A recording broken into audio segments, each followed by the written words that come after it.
Hi, you guys. Um, I'm Jill Sieber. I'm your instructor for Psych 203 this quarter.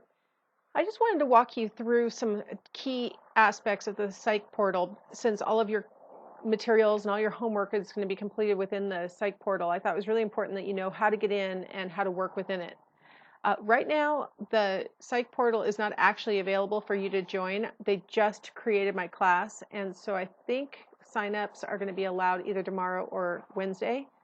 I'll show you what I mean by signups though. If you decide that you're okay working with an ebook only, you might want to choose to just purchase the Psych portal directly.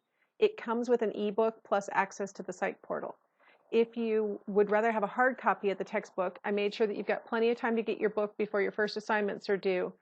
You can purchase that through Boeing OIT, and if you use the ISBN that I provided, you'll receive a textbook that's been shrink wrapped and it's got an activation code on a card inside of it. So you can click on the register and activation code if you buy the hard copy of the textbook. If you want to just go ahead and purchase the portal and have the ebook to work with, you can click on this button.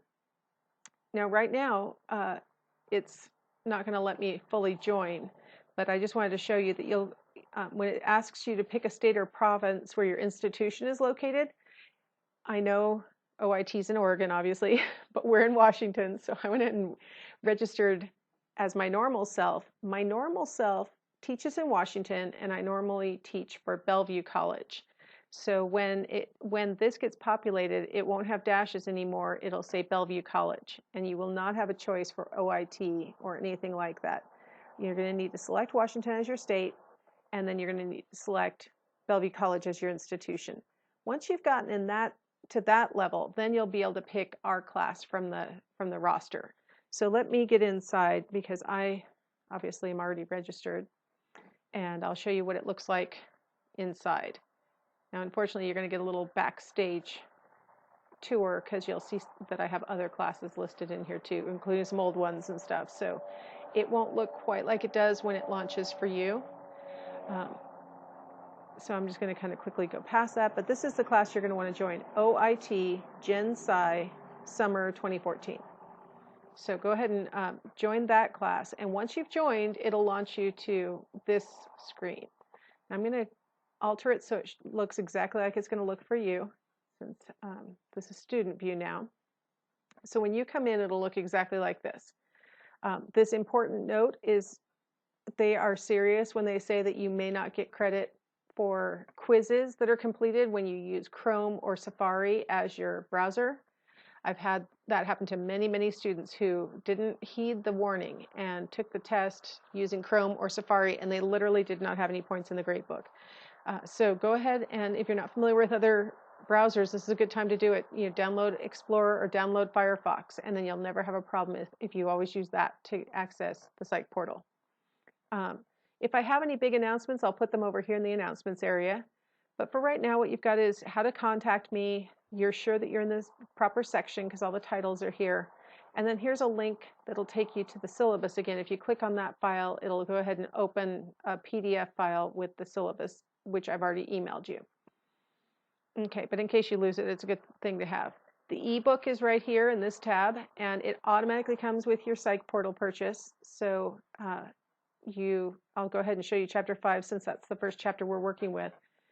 You literally get exactly the textbook. It's not like you're getting a lesser version or something distilled down. It's like they literally, all the pictures are in here, any tables,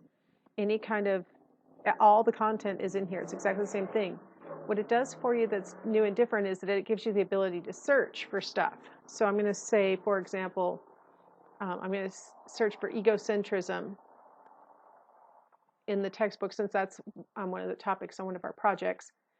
And what it's going to do first is go search for whatever reason, it wants to search the Psych portal first. If you click on this button that says search full text of ebook, all of a sudden links will pop up. And it'll take you, I'm going to take you right here in chapter 5 where it mentions it, egocentrism. And when you scroll down, I just go ahead and do it fast till I see yellow. And then, oh, there's the highlighted egocentrism. And you can keep scrolling, and oh, there, it highlighted it there also. That's one of the really useful features of the ebook that you obviously cannot do with the regular textbook. It has all the other functions that a regular textbook has. You can highlight, you can bookmark, you can do all sorts of stuff in this text. You'll have access to it for 6 months. The whole PsychPortal you'll have access to for 6 months. So it's a pretty good deal. I really recommend it. I used to not like the idea of an ebook until I was forced into exploring one, and then I realized it really works well. There's also activities. Look at this. It's got embedded activities in here that you wouldn't have in a regular book. So that's kind of cool. Okay, but what you absolutely have to do while you're in here is always click on the Assignment Center. Because what I've done is organized our assignments by chapter. And what you'll see here is you've got the chapters, you've got their due dates listed here. And if you go ahead and expand out this Show All Lesson Contents, you'll see what's due under each chapter.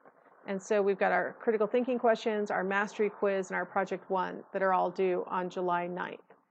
Once you've completed an assignment, you'll see this green check mark show up, and that implies that shows you that you did successfully submit the assignment.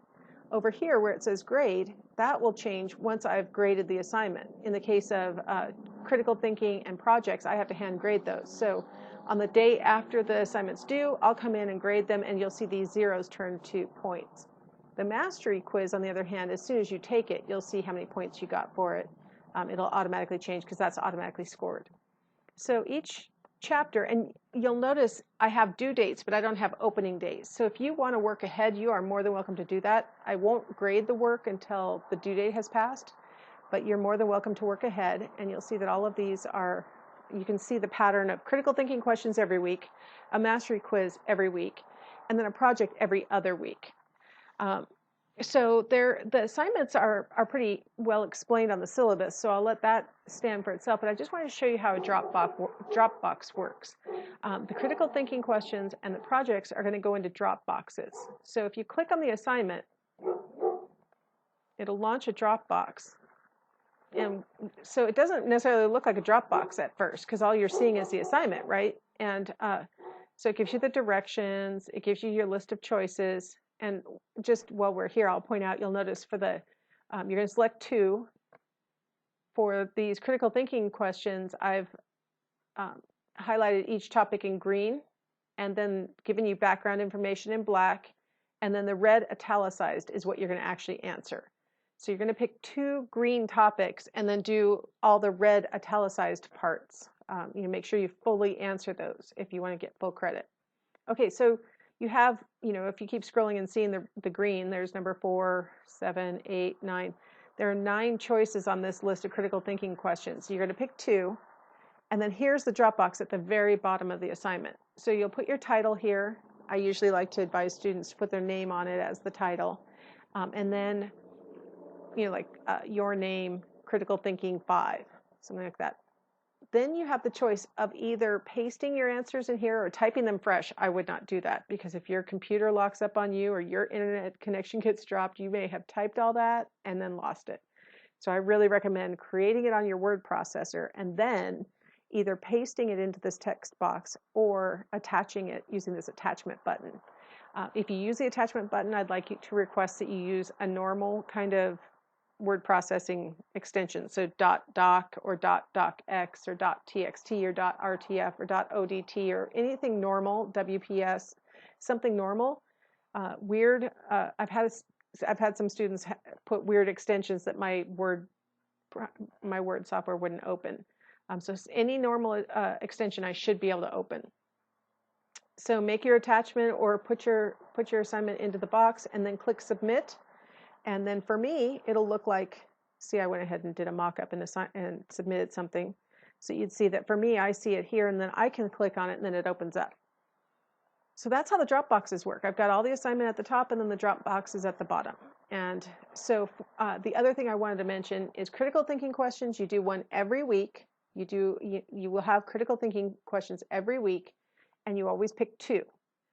The projects you do every other week. So you'll see that there's a project 1 in the first week, project 2 is in the 3rd week, and project 3 is in the 5th week. So every other week you'll do a project.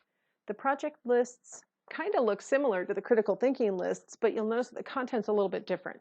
You only need to pick one of these because I'm expecting you to do more. It should take you longer. I've had some students do really like very short projects. Um, those do not earn credit because projects are intended to take a little bit more thought, a little bit more work, maybe planning ahead because you've got to recruit some participants or something like that. You pick one. My goal with these lists is to make you excited about psychology so that you have the opportunity to try some of these things that psychology talks about. For example, down here at the bottom, the egocentrism test. You would be testing part of Piaget's model using if you have access to a 2 to 4 year old. If you don't have access to a 2 to 4 year old, maybe you could interview some friends who can talk about an ideal age, or maybe you'd rather write a letter or think about your lifeline or imagine your lot in life, or right. The key thing is on all of these things is answer everything I've asked. Think about it. Put some examples in. Put some thought. You know what I mean? Like, I want to see evidence that you were really processing the information. That's how you earn full credit on these assignments. So, projects every other week, critical thinking questions, and mastery quizzes every single week. Okay, so I think that introduces you pretty well to the Psych Portal. The other thing I wanted to show you is that the calendar does have your due dates on it. And so if you ever want to know just really quick, there's nothing due in June.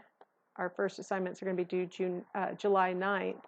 And so if you're ever just curious what's coming up, or if you want a fast way to launch to it, you can always just click on the link right here in the calendar and it'll take you to it. I mean, there are a lot of ways to get to the assignments.